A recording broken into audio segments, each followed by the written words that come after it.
What's going on, everyone? Welcome back to another video on my channel. Today's video is going to be on the 2-1 that we've just got over Motherwell. I'm going to start the video off by showing the card display beforehand. I'm sure you've seen it by now, but just my view that I had from the card display. Another amazing gesture by Rangers, and just some of the clips of the atmosphere today. So if that is something that you do enjoy and you do enjoy this video, hit that subscribe button if you haven't already. We're just about to hit that 2,500 subscriber mark, which is absolutely amazing. But let's get into it. I hope you enjoy. You don't want to put your hand in there, do you?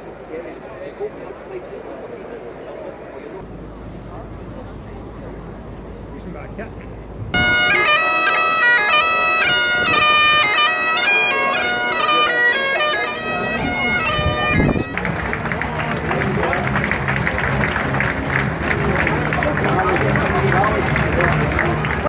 And please welcome the Rangers team this afternoon with their manager, Stephen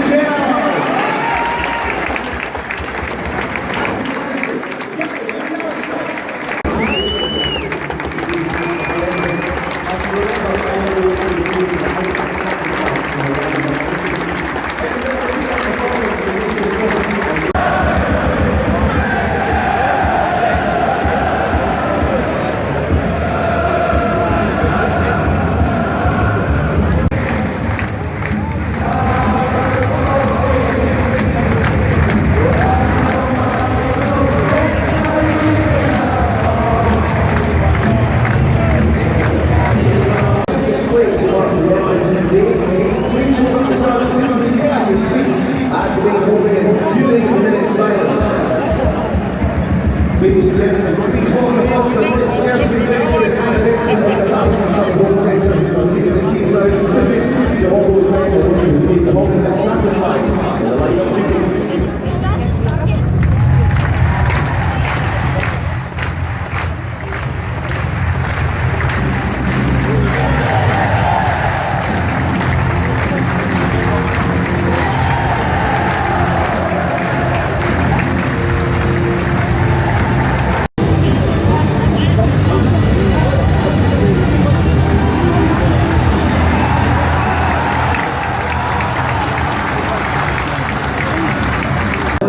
So please be prepared for the noise. The gun will fire again to mark the end of the minute silence. We ask all supporters to now stand if they are able to do so to mark the passing of all men and women who lost their lives defending our country.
Always enjoyed the clips there, the atmosphere. It was more of a nervous atmosphere rather than an excited one today, and literally one of the best ways you could describe that game is, and I'm pretty sure you can all relate to that, because it was literally one of those that you're saying, thank God it is done. But I'm going to go over some predictions now, which I'm going to go over the Twitter poll that I've done online and just what my thoughts were before going into the game. So from the poll, 70% of people thinking Rangers to win by 3 or more goals. Rangers to win is 28%, 2% a draw, and 0% thinking Motherwell today. 2 of the comments I've got on that here is from Thomas saying 7-0 Rangers, which of course would put us top of the league. And we've got at CGS saying 2-0 to the Bears. Now, my prediction before this was 4-0, so I was quite a bit off of that, but 3 points is 3 points. I knew we had to come into this game, of course, with their result earlier on today.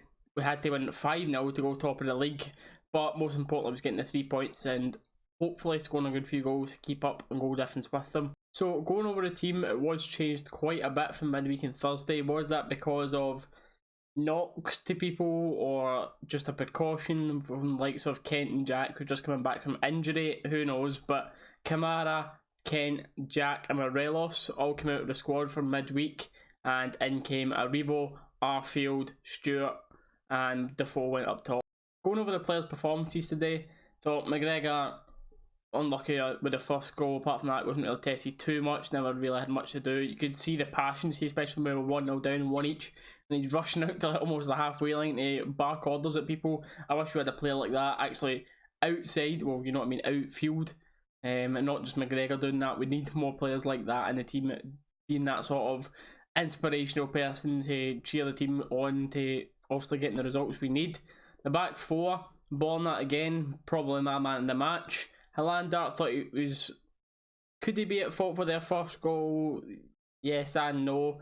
I thought he was getting, I think he's great at positioning, his experience is great and stuff. I thought arguably, of course, man of the match, took his goal well, got us the winner, of course, but he just lacks that little bit of pace, but he is intelligent enough to deal with that, knowing to drop off and stuff. But his tackling, all in all, is solid. I thought Goldstein was just alright today, and Tav, again, another penalty miss, absolutely inexcusable, missing the target yet again. He has to be off the penalties in my opinion, and I'm personally one of the people that would love to see him dropped for a while. I've not sold because we know what he can do when he's on form, but he's just totally off form. And how long can you give a guy who's costing your team by playing him? There's only so much longer you can give him. So Polster or Flanagan or whoever Gerrard wants to play, in my opinion, should be in from right back from now on. The midfield three for a large period of this game were absolutely non-existent. Well, apart from Davis, Aribo and Arfield, I would say a lot of the game were absolutely non-existent. Arfield was just a shadow of the player he was last year. Aribo just isn't doing quite as much as we would like from him, as we know he can do from like the start of the season. I thought Stewart didn't really get involved today. Defoe took his goal well, but apart from that, he was getting bullied quite a lot. He never had much service, not the best game from him. And Barker came off early with a shoulder injury, and Kent came on, and I thought Kent was great when he came on. He just attracts players, like opponent players, towards him, so it creates space for other people. Ojo, when he came on, I thought he was useless again, I'm not going to lie. When we were 2-1 up, his counter-attacks, he was wasting counter-attacks, taking too heavy touches, not playing simple passes. I just don't see what he offers, to be honest. I can't lie. Morelos does what Morelos does when he came on. Hassled defenders, made good runs, made good spaces. It was a good positive substitution seeing him coming on, and I thought he would have grabbed the goal when he came on at the end.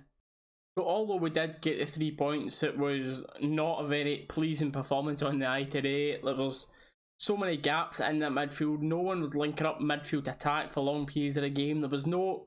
It took us to equalise that goal, and then like the last 15 minutes before we showed real urgency. Like, we need to realise when we're 1-0 down to show that urgency right from minute one, not just when we're behind, and that sort of... We don't want that sort of thing to be the ignition to start playing like that. We need to be playing like that from 0-0, get ourselves in front and not try to play reactive rather than proactive. I think that's the best for me to describe that. But one thing I'd like to point out today was, see when Defoe scored his goal, and they both of them do it vice versa. Whenever one striker scores, they run to the bench and hug the other striker. It's amazing. It's amazing the partnership that they two do have together. I would love to see them, if Gerrard could work some sort of system to play with them both together, but it's just not the formation that works for us. I wish it could. I wish there would be something that we could work on, but hopefully, maybe one day. One more rating I'd like to give is of the referee, who had an absolute shocker, Dallas, today. I'm pretty sure when he watches that game back, he'll be hanging his head in shame, because that was one of the worst performances by a referee I've seen in quite a while at Ibrox. But that's going to be all I've got to say on the game past. 3 points is 3 points. Let's get into some of your guys' reactions over on Twitter and the man of the match. So looking at my man of the match poll, we've got here the winner with 43% was Borna Barisic, cannot argue with that. Second was Davis with 32%, and then Helander with 23% of the voting, and then I've got 1% of people saying other. Some of the comments on that, we've got Thomas saying the big Swede. We've got Bob saying Davis man of the match for me, great in the midfield, and it was also his shot, the rebound of that, which caused the first goal, which is true. Helander great again also, but partly responsible for their goal, I thought. Barisic's good form continues. Tav had another shock on the first half, it was great in the second, says Bob. We've got Stevie Brown saying that Borna for me looks a different player. I totally agree, it's just amazing what confidence can do for you. Andrew Bluebell saying Helander for me, big Swede was immense. And one last one here, we've got, I'm going to butcher this name, but it's Fruciente. Apologies if you're watching this, but Borna Barisic for me, but Helander is a big, beautiful Swedish. You can imagine what came after that, but that is going to be all for this video, guys. If you are new here, subscribe if you've enjoyed this video. Thank you so much if you've watched all the way till the end, and catch you in the next one.